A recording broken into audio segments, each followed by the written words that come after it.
নমস্কার, ইলা রান্নাঘর থেকে সকলকে জানাই অনেক অনেক স্বাগত। আজকে বানাবো কচু দিয়ে একটি নতুন রেসিপি, যা পরোটা, রুটি, লুচির সাথে খেতে অসাধারণ লাগে। বন্ধুরা, কচু দিয়ে অনেক রকম পদ বানিয়েছি, এটা একবার বানিয়ে দেখুন। যে কচু খায় না সেও কিন্তু এই কচু রান্নাটা খেতে ভালো লাগবে তারও। আজকে আমি বানাবো আচারি কচু। আচারি কচু বানাবো, সেই কারণে আমি প্রথমে আচারি মশলাটা বানিয়ে নেব। এখানে আমি নিয়েছি কালো সর্ষে, একটু নিয়েছি জিরে, নিয়েছি ধনে, শুকনো লঙ্কা, মৌরি নিয়েছি, গোলমরিচ নিয়েছি, মেথি আর কালো জিরে। মানে আমরা আচার বানাতে যে মশলাগুলো নিই সেই মশলাগুলোই নিয়েছি। এখানে আমি প্রথমে শুকনো কড়াইয়ে একটু ভেজে নেব।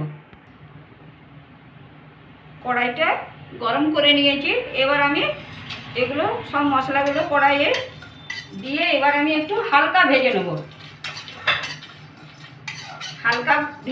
একটা দেখবেন সুন্দর গন্ধ আসবে।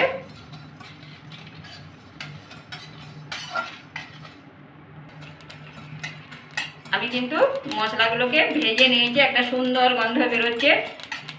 এবার কিন্তু একটা থালায় ঢেলে নেব। কিছুক্ষণ ঠান্ডা করার পর আমি এটাকে পিষে নেব। এটা কিন্তু আমি একদম মিহি গুঁড়ো করব না, হাফ গুঁড়ো করে নেব। আচারি কচু বানানোর জন্য কচুগুলোকে আমি প্রথমে কিন্তু সিদ্ধ করে নিয়েছিলাম। এই দেখুন, খোসা ছাড়িয়ে নিয়েছি। এবার আমি কেটে নেব। এখানে আমি সবগুলো কিন্তু কেটে নিয়েছি। এই দুটো কিন্তু আমি রেখেছি। এইভাবেও কেটে নিতে পারেন। আমি কিন্তু এখানে কতগুলো গোল গোল করে কেটেছি, আর যেগুলো খুব বড় সেগুলোকে মাঝখানে এইভাবে করে নিয়েছি। করে নিয়ে আমি এরকমভাবে কেটেছি। এই দেখুন, দেখতে কিন্তু আপনারা দুরকমভাবে, মানে যেরকমভাবেই কেটে নিতে পারেন, অসুবিধা নেই। সিদ্ধ করা আছে।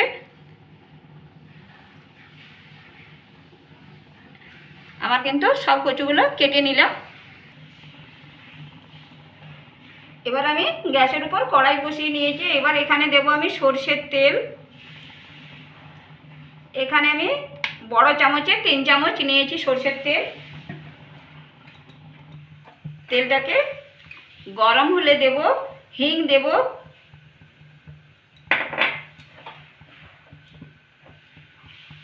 প্রথমে হিং দিয়েছি। আর দিলাম কালো জিরে, একটা সুন্দর গন্ধ বেরোবে কালো জিরের থেকে।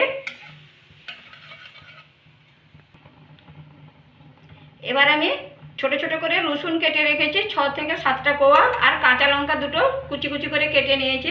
রসুনটাকে দেব। রসুনটাকে আমি একটু নেড়ে নেব হালকা। এরপর দেব কাঁচা লঙ্কা কুচি।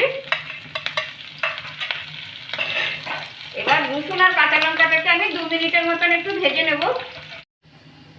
রসুনগুলোকে ভেজে নিয়ে এবার দেব সিদ্ধ করে রাখা, কেটে রাখা কচুগুলো।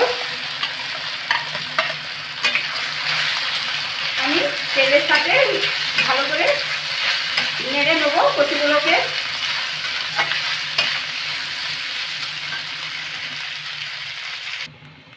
একটু নেড়ে নিয়ে দেব এবার আমি হলুদ দিলাম 1 চামচ,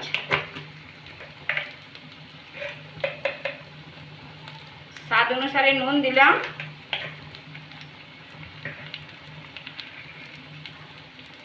আর লঙ্কার গুঁড়ো দিলাম একটু।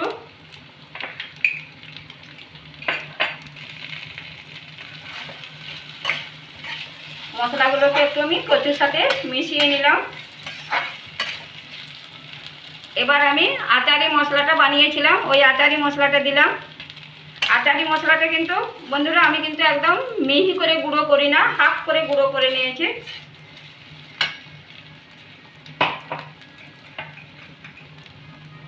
আর এখানে দিলাম আমি আমচুর পাউডার 1 চামচ। এবার আমি মশলার সাথে খুব ভালো করে মিশিয়ে নেব। 2 থেকে 3 মিনিটের মতন এটা আমি ভেজে নেব।